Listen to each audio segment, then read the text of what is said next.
समझ में आया दोस्तों कि पाकिस्तान हमेशा हैप्पीनेस इंडेक्स में इतना हमसे आगे क्यों रहता है।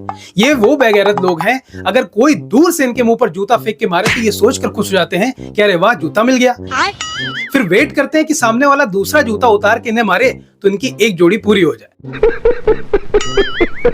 मगर पाकिस्तान में अलग ही कॉमेडी का प्रोग्राम चल रहा है। भारत से इतनी बुरी तरह से जूते खाने के बाद भी, जलील होने के बाद, ये बेशरम देश जीत का जश्न मना रहे हैं। लोग सड़कों पर आकर पटाखे फोड़ रहे हैं। उनका क्यूटियापा प्राइम मिनिस्टर शहबाज शरीफ इसे विक्ट्री बता रहा है। पैदाइशी मूर्ख शाहिद अफरीदी विक्ट्री परेड में शामिल हो रहा है। जो मुल्क IMF से $1 बिलियन की भीख मांगने को अपनी जीत बताता हो, जो देश अपने 9 एयरबेस उड़वाने पर अपने 100 आतंकी मरवाने और 50 फौजी गंवाने के बाद उसे अपनी जीत बताता हो, उस दुखी देश आप कैसे उसे डिक्लेयर कर सकते हो? दोस्तों हद तो तब हो गई जो खुद पाकिस्तान लोग ये बता रहे हैं कि कैसे पाकिस्तानी मीडिया और वहाँ की फौज लोगों को बेवकूफ बना रही है। ये क्लिप देखिए। स्काई न्यूज़ कह रहा है कि पीटीवी ने बताया जहाज गिर गए।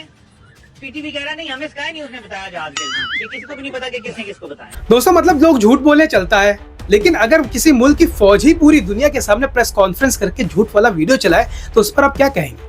तो इसे लेकर जब प्रधानमंत्री नरेंद्र मोदी ने बोला और मुंह खोला तो 1 सेकंड में पाकिस्तान की सारी हेकड़ी निकाल कर दी। राष्ट्र के नाम संदेश देते हुए उन्होंने साफ कह दिया कि अगर दोबारा पाकिस्तान ने ऐसी हिमाकत की तो करारा जवाब मिलेगा। क्लियर कर दिया कि पाकिस्तान से कोई बात अब होगी ही नहीं, और अगर होगी तो सिर्फ और सिर्फ आतंकवादी और POK पर ही होगी। उन्होंने पाकिस्तान को साफ बोला है कि आतंकवाद पर कार्रवाई अभी सिर्फ स्थगित है, रुकी नहीं है, यानी एक ब्रेक दिया गया है, वॉर एंड नहीं हुई है। साथ ही उन्होंने एक तरह से पाकिस्तान को यह भी बोल दिया है कि अब से न्यूक्लियर बम की धमकी नहीं चलेगी। मतलब पाकिस्तान या तो सुधर जाए या फिर खत्म होने के लिए तैयार हो जाए।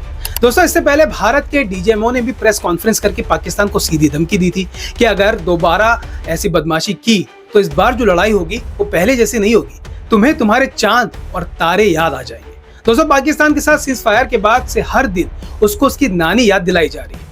DGMO की प्रेस कॉन्फ्रेंस में फिर से पाकिस्तान को सीधी धमकी दी गई है कि अगर दोबारा कोई बदमाशी की तो इस बार जो लड़ाई होगी वो पहले जैसी नहीं होगी। साथ ही ये भी क्लियर कर दिया गया है कि भारत का पूरा एयरफोर्स सिस्टम अलर्ट मोड पर है। अगर एक भी गुस्ताखी की गई तो चंद ही मिनटों में इसका करारा जवाब दिया जाएगा। वहीं दोस्तों नरेंद्र मोदी ने भी क्लियर कर दिया है कि अब अगर तुमने एक भी गोली चलाई तो उसे एक्ट ऑफ वॉर मान लिया जाएगा।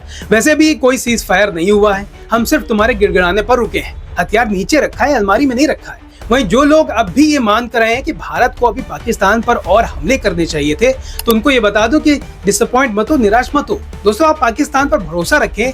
जितना जलील हमने पाकिस्तान को 2-3 दिनों में किया है, वो और उनके पालतू टूरिस्ट खुद इस फ्रस्ट्रेशन में कोई ना कोई कांड करने की कोशिश करेंगे, और उस कोशिश के बाद जो होगा वो पाकिस्तान की तारीख का आखिरी दिन भी हो सकता है। अब वो आखिरी दिन कब आना है ये खुद पाकिस्तान की फौज को डिसाइड करना है। आप कमेंट करके बस ये बताओ कि हमारी फोर्सेस के लिए आप क्या कहना चाहते हो। वहीं पाकिस्तान के लिए भी अगर आपके मन में कुछ हो तो उसे बिंदास कमेंट में जरूर लिखना। साथ ही वीडियो सही लगा हो तो इसे अपने दोस्तों के साथ शेयर जरूर कर देना।